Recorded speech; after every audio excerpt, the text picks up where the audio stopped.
Official device হিসেবে Samsung M30 ছিল 2019-এর best device. তারই ধারাবাহিকতায় এবার স্যামসাং লঞ্চ করতে যাচ্ছে স্যামসাং M31। ইতিমধ্যে স্যামসাং M31-এর ফুল স্পেসিফিকেশন ইন্টারনেটে লিক হয়েছে।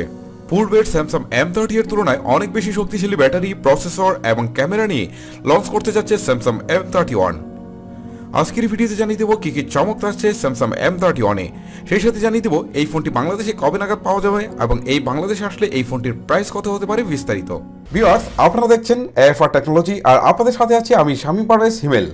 মূল ভিডিও শুরু করার আগে আপনার কাছে আমার রিকোয়েস্ট, যদি আপনি আমার চ্যানেলের নতুন ভিউয়ার হয়ে থাকেন প্লিজ এখনই আমার চ্যানেলটিকে সাবস্ক্রাইব করে নিন, আর যদি অলরেডি সাবস্ক্রাইব করে থাকেন thank you so much.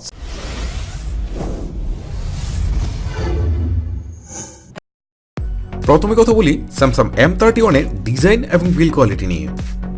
Samsung M31-এ বিল কোয়ালিটির দিক থেকে তেমন কোনো পরিবর্তন না থাকলেও ডিজাইনে বেশ বড়সড় পরিবর্তন থাকছে। স্যামসাং M30-র মতোই স্যামসাং M31-এ থাকছে প্লাস্টিক বডির ফোন, তবে প্লাস্টিক বডি হলেও এতে থাকছে গ্রেডিয়েন্ট কালারের ফিনিশ, যার ফলে এটি স্যামসাং M30 থেকে অনেক বেশি আকর্ষণীয় লুকের দেখতে মনে হবে। ব্যাক পার্টের সাথে এর ফ্রেমেও থাকছে প্লাস্টিক। স্যামসাংয়ের অন্যান্য ফোনগুলোর মতোই ব্যাক সাইডও থাকছে 3D কার্ভ করা, যা হাতে নিলে বেশ ভালোই গ্রিপ ফিল হয়। ফোনটিতে একই সাথে দুটি সিম কার্ডের পাশাপাশি একটি মাইক্রো SD কার্ড ব্যবহারের সুযোগ থাকবে। এবারের স্যামসাং M31-এর ক্যামেরা বাম্পারটি বসানো হয়েছে একটু ভিন্ন আঙ্গিকে। ক্যামেরা বাম্পারটি দেখতে স্যামসাং গ্যালাক্সি A51-এর মতোই, একটি স্কোয়ার সার্কেলকে ঘিরে ক্যামেরা বাম্পারগুলো, আর পাশেই থাকবে LED ফ্ল্যাশ লাইট। M30-র মতোই M31-এ থাকছে ওয়াটার ড্রপ নচ। সো যারা ফুল ভিউ ডিসপ্লে বা 5 হোল ডিসপ্লে কল্পনা করেছিলেন তাদের জন্য একটু হতাশা থাকবে। তবে ফোনটির অন্যান্য স্পেসিফিকেশনের বিষয়টি বিবেচনায় আনলে এই ওয়াটার ড্রপ নচ এই বিষয়টি বেমালুম ভুলে যাবেন। এবারে কথা বলি এই ফোনটির ডিসপ্লে নিয়ে। ডিসপ্লে হিসেবে এতে থাকবে সুপার অ্যামোলেড। সো যারা অনেক বেশি কালারফুল ডিসপ্লে পছন্দ করেন তাদের জন্য হতে পারে এটি খুবই ভালো একটি ডিসপ্লে। এর স্ক্রিন সাইজ হবে 6.4 ইঞ্চি। সো পূর্বের তুলনায় বেশ বড়সড় ডিসপ্লে হতে যাচ্ছে এটি। ডিসপ্লে রেজলিউশন হিসেবে থাকবে ফুল HD+, অর্থাৎ 1080x2400 পিক্সেল। সেই সাথে পিক্সেল ডেন্সিটি হবে 403। পিক্সেল ডেন্সিটি বেশি হওয়ায় ডিসপ্লেতে বেশ ভালো শার্পনেস কন্টেন্ট দেখতে পারবেন। যদি ফোনটি পারফরমেন্স দিয়ে কথা বলতে হয় তাহলে বলতে হয় যে পূর্বের তুলনায় অনেক বেশি শক্তিশালী চিপসেট থাকছে এতে।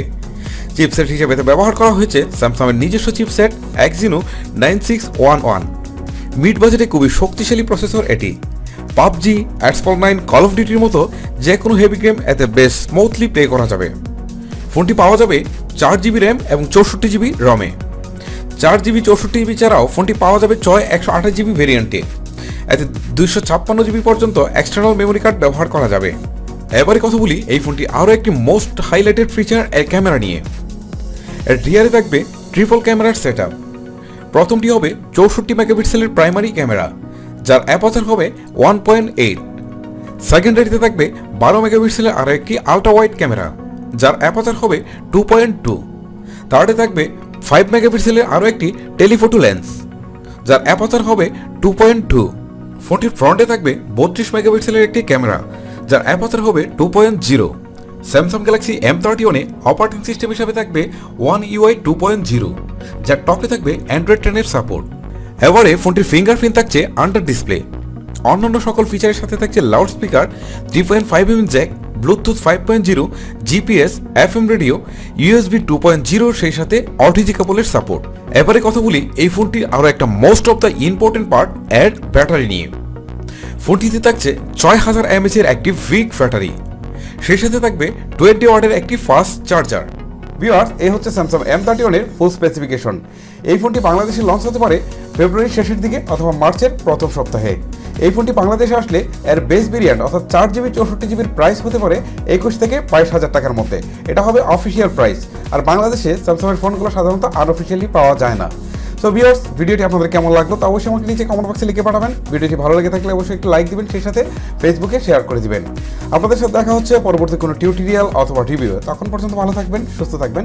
আল্লাহ হাফেজ।